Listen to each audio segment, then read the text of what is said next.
Cuando los dinosaurios y con ellos la paleontología dieron el salto definitivo a la gran pantalla, en el Parque Jurásico de Steven Spielberg, la cultura popular occidental quedó atrapada en las redes de un fenómeno singular, la dinomanía. Sí, van en manadas.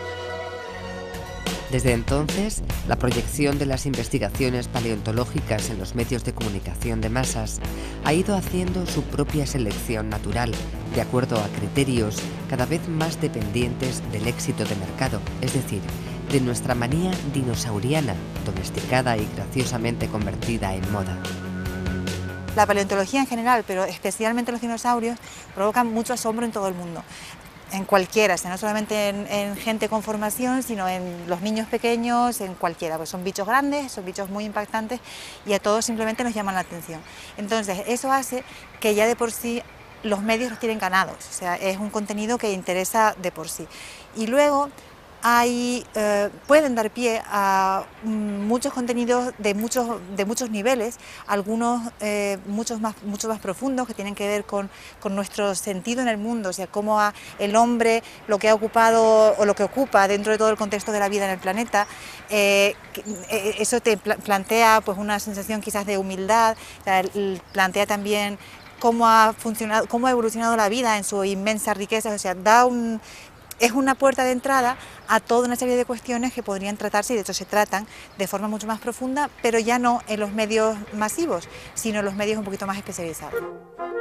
Los procesos, los métodos y los resultados de las investigaciones científicas se han ido amoldando, por otro lado, a la mentalidad social imperante, que no siempre fue la misma y que condiciona, a veces poderosamente, los imaginarios colectivos.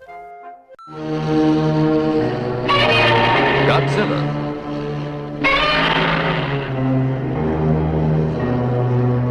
Rodan. Y es precisamente con el advenimiento de la posmodernidad cuando la paleontología comienza a producir monstruos, esperpentos, sucedáneos de sus auténticos frutos. La dinomanía, que entonces aparecen juguetes, aparecen muñecos, los niños se encariñan con los dinosaurios. ¿Pero qué es esto? Estos animales tan temibles, tan monstruosos, ¿no? Que por otra parte fueron los abuelos de los pájaros, porque el pájaro es un nieto del dinosaurio por la conversión de la escama en pluma, ¿no? Y la película de Hitchcock, Los pájaros, una película de terror, en tanto que los nietos de dinosaurios reaparecen de nuevo y nos amenazan en el entorno y nos atacan, etcétera, ¿no? Pero decía que la dinomanía, probablemente un psicoanalista hoy lo interpretaría con una fórmula muy socorrida, pero que tiene su lógica, que es la domesticación del horror, ¿no? Hay algo que es horroroso, que da mucho miedo, entonces se lo domestica, entonces se convierte en un juguetito cariñoso, simpático, sonriente, bueno, que es una forma de banalización, como la cultura de la posmodernidad lo banaliza todo. Si en el programa anterior nos referimos a la proyección sociocultural de los dinosaurios en el contexto más puramente mediático, el de la prensa generalista y el del cine, en este segundo capítulo nos adentramos en las rutas más recientemente trazadas por el ocio y el turismo cultural. Dentro de esto hay muchos aspectos que se pueden tratar, pero uno especialmente importante en los últimos años en España es la proliferación de proyectos a modo de museos, exposiciones, centros de interpretación que tratan de alguna forma, de distintas formas, el hecho dinosauriano, la forma y la expresión de los dinosaurios. Y nos ha parecido interesante analizar, generar una tipología de todos estos proyectos, cómo se explotan los recursos dinosaurianos, qué se hace con ellos. Entre los proyectos dinosaurianos estudiados, muchos tienen una vocación temporal, incluyen una cierta variedad de enfoques y temáticas, unas veces tratadas de forma superficial y otras de forma más específica, pero siempre con una estructura compleja, difícil de analizar, dado su carácter efímero. Los proyectos que tenían una vocación de permanencia son mucho más interesantes porque generalmente obedecen a unos objetivos mucho más complejos. Y en este caso también encontramos toda una gradación de este tipo de proyectos. Los había que utilizaban los dinosaurios únicamente como un elemento de atracción, o sea, realmente no tenían vocación de explicar conceptos dinosaurianos, no tenían vocación de gestionar patrimonio dinosauriano, ni siquiera tenían vocación, muchos de ellos, de informar a la población sobre lo que pasa con los dinosaurios, pero eran conscientes de que los dinosaurios atraen público para sus otros objetivos, ¿no? Estos proyectos caen con frecuencia en lugares comunes, en contenidos triviales que tratan el hecho dinosauriano con la ligereza y la rapidez que impone el mercado. Dentro de los proyectos de corte más específico, un grupo bien nutrido tiene como objetivo la investigación, la exhibición y el acercamiento al público sin limitar la solidez científica de sus presentaciones. Es el caso de los museos universitarios, de los museos asociados a centros de investigación, los museos de historia natural, centros que en ocasiones también gestionan patrimonio dinosauriano. Los otros centros tenían una peculiaridad, que es que se acercaban a los lugares donde se estaba produciendo la información dinosauriana, a los yacimientos, eran muy cercanos a los yacimientos. ¿Qué ocurría? Atomizaban los recursos, no eran tan potentes, los grupos de investigación generalmente no eran tan potentes, las infraestructuras son de menor calado porque están atomizadas en muchos sitios, pero tienen una serie de ventajas, que es que están muy cercanos al lugar donde se producen y además rápidamente pretenden integrarse en rutas o proyectos de desarrollo local. Es decir, constituyen parte de la oferta sociocultural, de la oferta turística que un entorno concreto ofrece y con la que pretende atraer gente que deje algún tipo de recurso en el local. ¡Bienvenido a Dinópolis! Prepárate.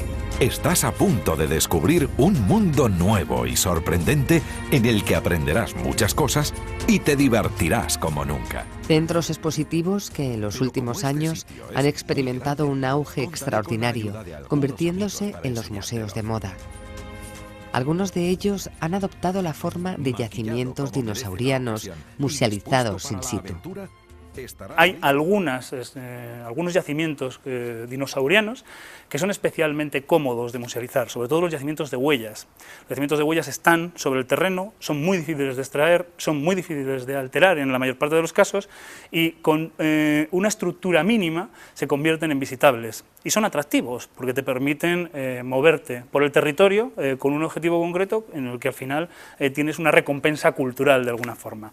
Todos esos proyectos constituyen un núcleo muy reiterativo y que en España se aborda desde proyectos muy sencillos, prácticamente sin infraestructura, simplemente un cartel, aquí está este yacimiento y tiene estas características, hasta en los últimos años estructuras muy complejas al aire libre, con musealizaciones complejas, con elementos museográficos cada vez más complicados.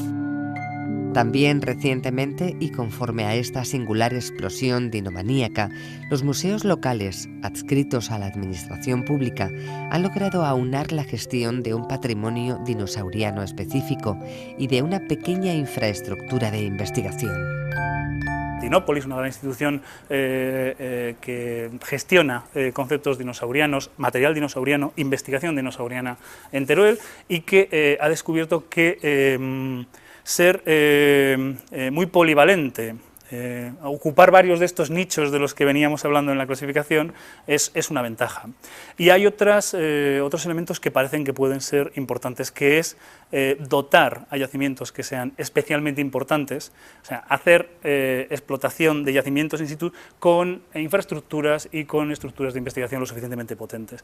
O sea que hemos podido, de alguna forma, establecer cómo los dinosaurios constituyen un recurso económico. Cuando digo cómo me refiero, ¿de qué forma constituyen un recurso económico? ¿Cómo se explotan como recurso económico en España?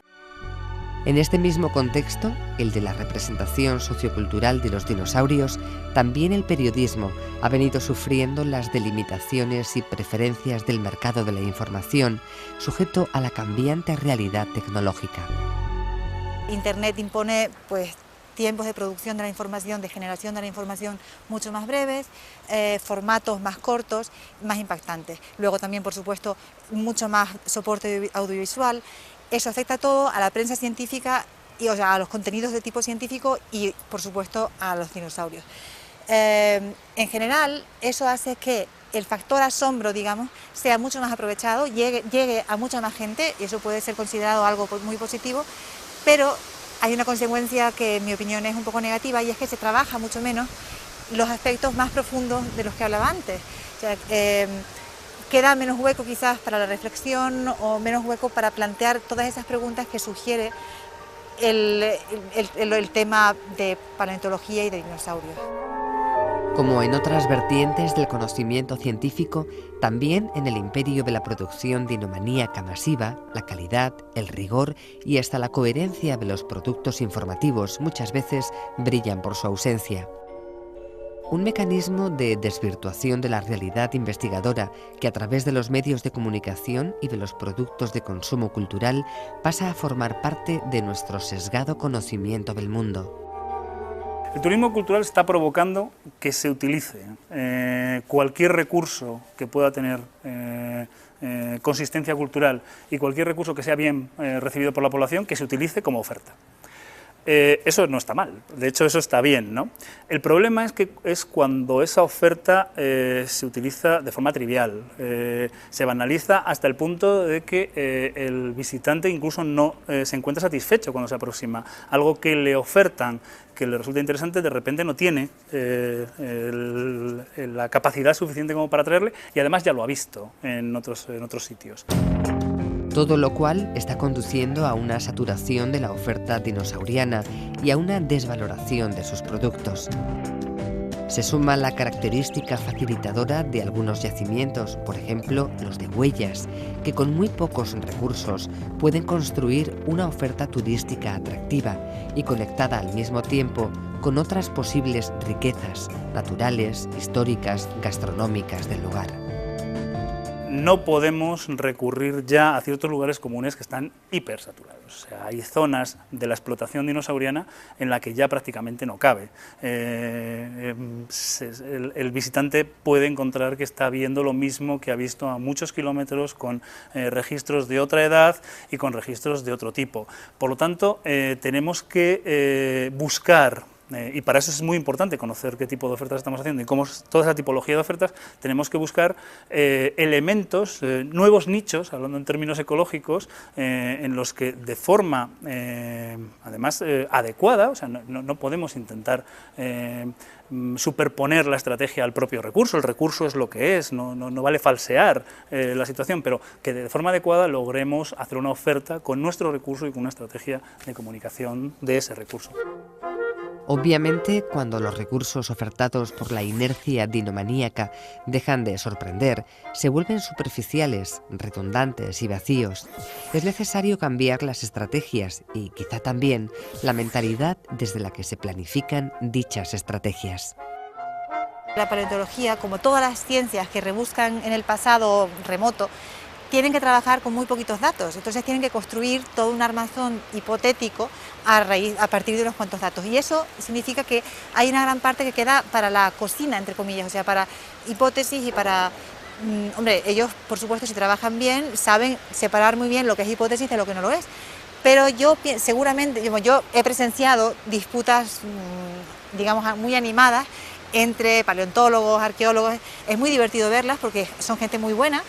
Ambos o todos ellos publican en revistas científicas muy buenas, pero lo cierto es que la ciencia también es así, o sea, la ciencia es viva y eso imagino que también se refleja en que algunas revistas pues prefieran dar más, puedan, como en todos los medios de comunicación, puedan dar más pie a unas ideologías, entre comillas, frente a otras, o a unas hipótesis frente a otras. Eso debe ser inevitable. La corriente banalizadora de la posmodernidad tiene ya muy pocos terrenos incógnitos. Lo más sagrado ha sido penetrado por esta inercia imparable que confunde objetos de diversión con las mayores complejidades de la existencia. Gracias a ello, la paleontología está hoy, sin duda, mucho más cerca del gran público de lo que estuvo nunca. Pero, ¿a cambio de qué? Los dinosaurios tienen una proyección social, tienen una aceptación social. Eso hace que socialmente se demande información Además, información en términos divulgativos sobre dinosaurios, lo que también hace que los proyectos de investigación que tienen contenido dinosauriano tengan más capacidad de financiación, de ser financiados. Por lo tanto, es verdad que la divulgación y la aceptación de esa divulgación por parte de la sociedad se retroalimenta en los entornos de investigación como mayor probabilidad de supervivencia de proyecto. Es decir, poniéndolo así en un ejemplo, es más fácil financiar con la administración pública o con proyectos privados una excavación de un dinosaurio que una excavación sobre otros muchos registros. Es más fácil financiar una excavación sobre homínidos que sobre otros muchos registros que también nos aportan información sobre la historia de la vida. All right, now I want everyone to raise your hands and we're going to pray in tongues. Hallelujah, let's do it. Oh, we love you, Jesus. Quizás sea la filosofía del todo vale mientras pueda ser intercambiado por dinero la que ha dejado el campo abonado a doctrinas tan irreverentes como el creacionismo, que pretende situarse en el ranking del conocimiento como una alternativa al neodarwinismo. Todo el mundo hemos oído hablar del movimiento creacionista frente a la... O sea, de repente se coloca el creacionismo como una alternativa sólida frente a la evolución. Creo que cualquier científico, en fin, yo diría serio, considera que se sabe la diferencia entre la evolución de Darwin y el modelo creacionista, por así decirlo, de diseño inteligente. Eso, hay unos modelos, hay unas bases perfectamente sólidas para definir por qué uno es ciencia y por qué otro no es ciencia, pero a menudo cuando fomentamos esa forma de transmitir la información tan impactante y tan trivial, si se quiere, nos olvidamos de profundizar de explicar por qué un modelo es válido y serio y por qué el otro entra dentro del ámbito de la fe y no es ciencia. El riesgo de la banalización del conocimiento encuentra su paradigma en la propuesta de enseñar el creacionismo en las escuelas norteamericanas. Un riesgo que ya Nietzsche advirtiera a su manera al hablar de la confrontación entre ética y estética, del vaciamiento de sentido que arrastra la mercantilización y de la definitiva estetización de la cultura. Lo que no podemos o debemos poner todos los controles posibles, no nos podemos dejar llevar porque si vendemos productos de baja calidad y conseguimos colocar esos productos de baja calidad con cierta facilidad, que eso se retroalimente. O sea, no podemos llegar a los niveles de la información basura, nos retroalimenta para producir información basura. Eso es lo que precisan los controles. Pero siempre que la aceptación de la información por parte de la sociedad sea de información de calidad, que ha pasado los filtros académicos y científicos adecuados, y de divulgación por parte de los medios de comunicación adecuados y que llega en buenas condiciones y forma a la sociedad, yo no veo un especial problema en que haya sesgos, que la sociedad prefiera información sobre esto o sobre aquello. Hoy, los medios de comunicación de masas y la globalización económica han convertido este tipo de productos de consumo, derivados de la ciencia paleontológica, en un recurso turístico de gran importancia a nivel mundial. Países como Estados Unidos, Canadá, España y China han podido comprobar cómo sus feroces reptiles jurásicos son una excelente fuente de recursos. Es muy complicado y no hay además ninguna fórmula. La única que existe es la que siempre ha existido en el periodismo, y es que un periodista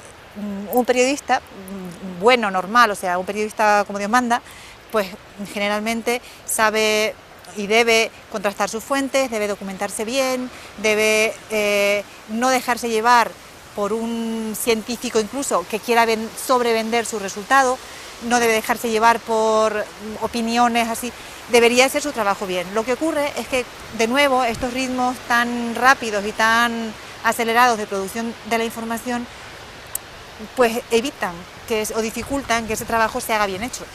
Yo creo que la única fórmula es simplemente que nos dejen hacer nuestro trabajo bien. Parece una reivindicación profesional y, en fin, no quisiera que sonara así, pero lo cierto es que los periodistas necesitamos formarnos y necesitamos tiempo. Por más que las nuevas tecnologías faciliten en grandísima medida los procesos de investigación, de gestión y de difusión de los recursos dinosaurianos, no por ello se debe sacrificar el rigor de los contenidos, ni la prioridad requerida por algunos campos de estudio de especial trascendencia para la vida. Desde el punto de vista científico, la información que nos aporta un dinosaurio sobre un momento concreto de la historia del planeta no es mucho más importante que la información que nos aporta una medusa sobre otro momento concreto de la historia del planeta, pero es verdad que se prima.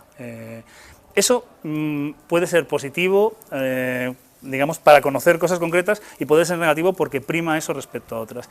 Pero no está mal, porque en principio, o yo consideraría que no está mal, porque es verdad que la investigación, aparte de tener un objetivo de comprenderlo todo, también es una actividad que la sociedad financia para que le cuente cosas de cómo es el entorno. No quiero decir que nos vayamos a mover por índices de audiencia, que eso no tendría sentido. Hay estrategias, hay prioridades, incluso mucho más allá del conocimiento de la historia de la vida, hay prioridades serias, no quiero decir que las otras no sean serias, pero prioridades vitales para las sociedades humanas. Estos terribles reptiles, los dinosaurios, han irrigado tan poderosamente nuestro imaginario colectivo que aún hoy los incorporamos a nuestra vida cotidiana como si de verdad nos hicieran comprender el verdadero significado del origen de la vida. Lejos de ello, su grandiosidad ha terminado por dominar nuestros temores, nuestro anhelo por conocer, nuestra consustancial ignorancia.